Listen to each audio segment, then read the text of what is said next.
So I'm attending this workshop on communication, particular communication targeting the movable middle, because I feel that with our work at Singa, we have a lot of amazing stories, very successful stories around newcomer entrepreneurship, professional mentoring, great relations that have come out of that. And we're really good at communicating it to our base, to our community, via Facebook, newsletters.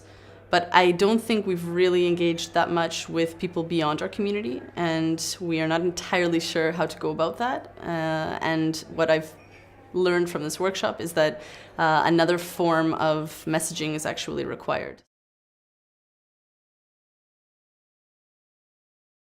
There are many reasons why it's important to speak to the whole population, of a country or of a society when it comes to topics like migration. One reason why, particularly at this point in time, the obvious one is obviously political landscapes that are changing, elections that are coming up, particularly in Germany, a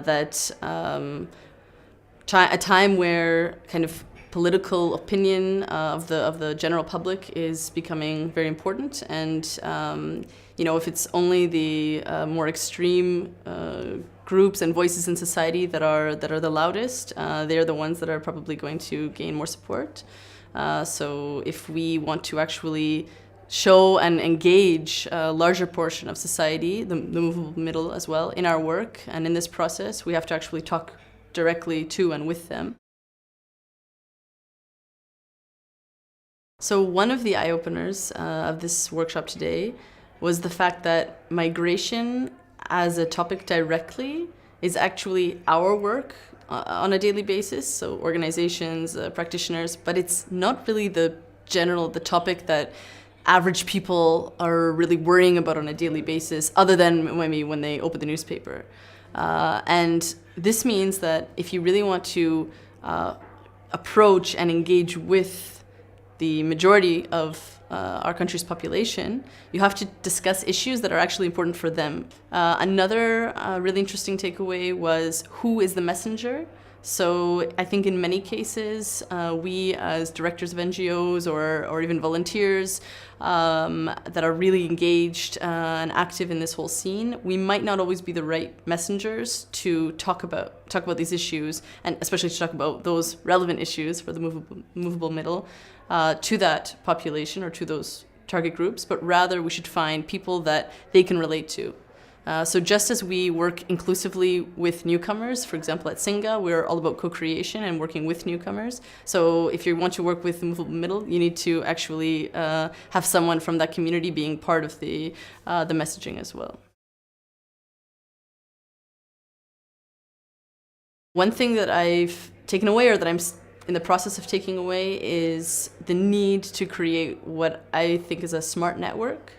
So kind of really understanding what our issue is and finding all of the actors in this network that should be working actually together to promote this message and to bring it forward. So which organizations should focus on mobilizing and strengthening the base, where maybe in some cases I feel Singa might be a great actor on that front.